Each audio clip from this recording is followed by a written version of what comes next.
वक्फ के मुद्दे पर जिस तरह से हमारे राष्ट्रीय अध्यक्ष चिराग पासवान जी के विरोध में फतवा लाया गया, अभी आपने भी सुना होगा समाचार पत्र के माध्यम से, तो उन लोगों को मैं ये जवाब देना चाहूंगा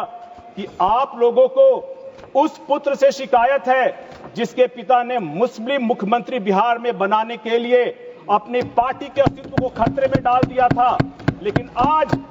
जब वक्फ का बिल आया है, आपके समाज के लिए बिल आया है, तब आप उनके साथ खड़े हैं जिन्होंने उस वक्त मुस्लिम मुख्यमंत्री का विरोध किया था। बिहार में इस वक्त पिता पुत्र में गजब विडंबना बनी हुई है। पिता ने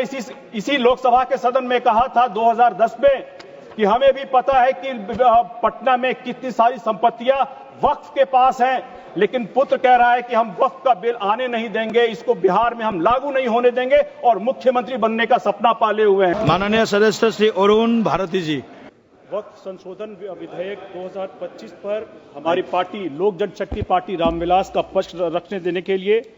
मैं माननीय अध्यक्ष जी का आभार प्रकट करता हूं। अध्यक्ष जी, जब यह विधेयक अगस्त 2024 में आया था तो उस वक्त सबसे पहले हमारे राष्ट्रीय अध्यक्ष चिराग पासवान जी ने ही मंत्रिमंडल में रहते हुए ये कहा था कि इस पर व्यापक चर्चा होनी चाहिए और इसीलिए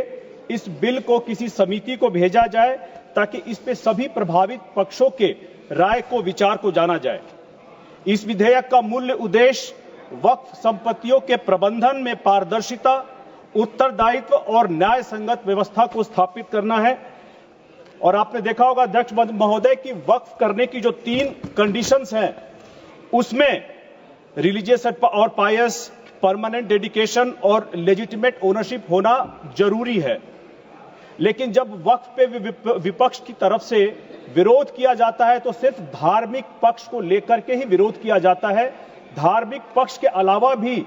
वक्फ प्रबंधन का एक आर्थिक पक्ष है, एक सामाजिक पक्ष है, एक विधिक लॉ का पक्ष है और एक प्रशासनिक पक्ष है। लेकिन दुर्भाग्य की बात है कि इस विधेयक के विरोध में हमेशा विपक्ष धार्मिक पक्ष को ही उठा करके, डरा करके, लोगों को बता करके कि आपका दरगाह चला जाएगा, आपके मस्जिद चले जाएंगे, इसी को उठाता है ताकि उनका वोट बैंक हमेशा उनके पास बना रहे। सच्चर कमेटी की रिपोर्ट स्वयं यह कहती है कि मुस्लिम समुदाय सामाजिक और आर्थिक स्तर पर चुनौतियों से जूझ रहा है। लेकिन आश्चर्य की बात है अध्यक्ष महोदय कि विपक्ष इन वास्तविक मुद्दों पर चर्चा नहीं करना चाहता है, क्योंकि इससे उनके राजनीतिक षड्यंत्र और उनके प्रायोजित नैरेटिव पर प्रश्न चिन्ह खड़े हो जाते हैं। नहीं तो अध्यक्ष महोदय, मुझे बताया जाए कि क्या बात है कि सिंगापुर जैसे छोटे राष्ट्र जहां महज 200 वक्फ की संपत्तियां हैं, वहां पर संपत्ति से आय एक साल में 42 करोड़ से ज्यादा होती है। लेकिन यहां सच्चर कमेटी के हिसाब से जहां 5 लाख की वक्फ की संपत्तियां हैं, जहां 6 लाख एकड़ से ज्यादा जमीन है, 1 करोड़ 20 लाख एकड़ से ज्यादा संपत्ति होने के बावजूद आय सिर्फ 163 करोड़ होती है। आखिर कहीं तो कुछ न कुछ कमी है। इस सदन का ध्यान मैं इस ओर आकर्षित करना चाहूंगा कि विश्व के कई देश ने समय रहते वक्फ के व्यवस्था में आवश्यक प्रशासनिक सुधार किए हैं। और इसे समझने के लिए अगर हम 19वीं और 20वीं सदी में कुछ देशों के उदाहरण को देखेंगे तो हमें समझ में आएगा। तुर्की में 1925 में लगभग 3/4 जमीन, खेती की जमीन वक्फ के नाम थी। अल्जीरिया में लगभग आधी से अधिक खेती योग्य भूमि वक्फ के नाम थी। ट्यूनीशिया में भी लगभग 1/3 और मिस्र में 1/8 भाग वक्फ के नाम था। इन्हीं शासन व्यवस्थाओं ने जब इस बात की गहन मूल्यांकन की,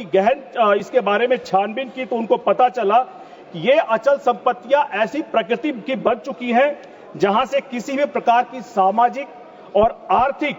उत्पादक भागीदारी उनकी बिल्कुल खत्म हो चुकी है। ये संपत्तियां उस देश के आर्थिक विकास में अवरोधक रही हैं और उन वंचित वर्गों को भी लाभ नहीं दे रही है जिनके लिए इनका संगठन किया गया था। इसीलिए इसका समाधान निकालने के लिए तुर्की ने 1925 में सामाजिक, प्रशासनिक और संवैधानिक परिस्थितियों को ध्यान में रखते हुए वक्फ मंत्रालय का पुनर्गठन किया था। मिस्र में भी समय की आवश्यकता अनुसार वक्फ की संपत्तियों को राज्य प्रशासन के अंतर्गत लाया गया था। इन निर्णयों को संबंधित देशों ने उस समय राष्ट्रीय प्राथमिकताओं और जनहित को ध्यान में रखते हुए आवश्यक और उपयुक्त माना था। अध्यक्ष महोदय, यही सवाल आज हमें भी जानना है, हमें पूछना है, क्या भारत जैसे उदयमान होते हुए राष्ट्र को ऐसी समस्याओं के बारे में नीतिगत रूप से चर्चा नहीं करनी चाहिए और चर्चा करके उन समस्याओं के बारे में कैसे हम इसे आगे लेकर के चले, इसके बारे में हमें चर्चा करनी चाहिए।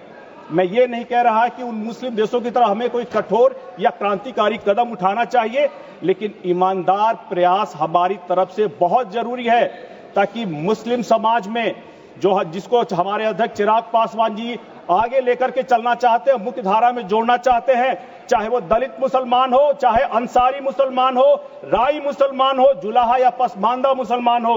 उनके जो मुख्य धारा में पीछे छूट जाते हैं, उन्हें आगे बढ़ाने के लिए सिर्फ अल्लाह की रहमत ही नहीं, सरकार के योगदान के मदद की भी जरूरत है। अध्यक्ष महोदय, कांग्रेस के शासनकाल में भी अलग अलग समय पर वक्फ के बिल लाए गए, लेकिन यथार्थ यह है कि उनके शासनकाल में जिस तरह से पारदर्शिता, जवाबदेही में लगातार कमी हुई है, इसके चलते अनेक भ्रष्टाचार के उदाहरण पहले भी माननीय सदस्यों ने बताए हैं, इस पर मैं ज्यादा नहीं कहूंगा। लेकिन जब ये मैं जरूर कहना चाहूंगा कि जब कांग्रेस पार्टी सत्ता में होती है तो प्रशासनिक सुधारों को व्यवहारिक तरीके से लागू करने का प्रयास करती है, लेकिन जब विपक्ष में होती है तो वही पार्टी संवेदनशील मुद्दों को, जन भावना को उभारने का और राजनीतिक लाभ लेने की कोशिश करती है। अध्यक्ष महोदय, आज मैं इस बिल पर बोलते हुए भारत रत्न डॉक्टर भीमराव अंबेडकर जी की उस संवैधानिक सोच की भी याद दिलाना चाहता हूं, जिसमें उन्होंने भारत को एक धर्मनिरपेक्ष और सम्मानित राष्ट्र के रूप में परिकल्पना किया था और यह कहा था कि राज्य का कोई धर्म नहीं हो सकता है, मगर धर्म की आड़ में कोई भी संस्था कानून के ऊपर नहीं हो सकती है। अध्यक्ष महोदय, मैं अति सम्मान पूर्वक यह कहना चाहता हूं कि वक्फ के मुद्दे पर जिस तरह से हमारे राष्ट्रीय अध्यक्ष चिराग पासवान जी के विरोध में फतवा लाया गया, अभी आपने भी सुना होगा समाचार पत्र के माध्यम से, तो उन लोगों को मैं ये जवाब देना चाहूंगा कि आप लोगों को उस पुत्र से शिकायत है जिसके पिता ने मुस्लिम मुख्यमंत्री बिहार में बनाने के लिए अपनी पार्टी के अस्तित्व को खतरे में डाल दिया था, लेकिन आज जब वक्फ का बिल आया है, आपके समाज के लिए बिल आया है, तब आप उनके साथ खड़े हैं जिन्होंने उस वक्त मुस्लिम मुख्यमंत्री का विरोध किया था। अध्यक्ष महोदय, मैं अपनी बात को यह कहकर के समाप्त करना चाहूंगा, और जैसे पहले भी कहा गया था कि बिहार में इस वक्त पिता पुत्र में गजब विडंबना बनी हुई है। पिता ने इसी लोकसभा के सदन में कहा था 2010 में कि हमें भी पता है कि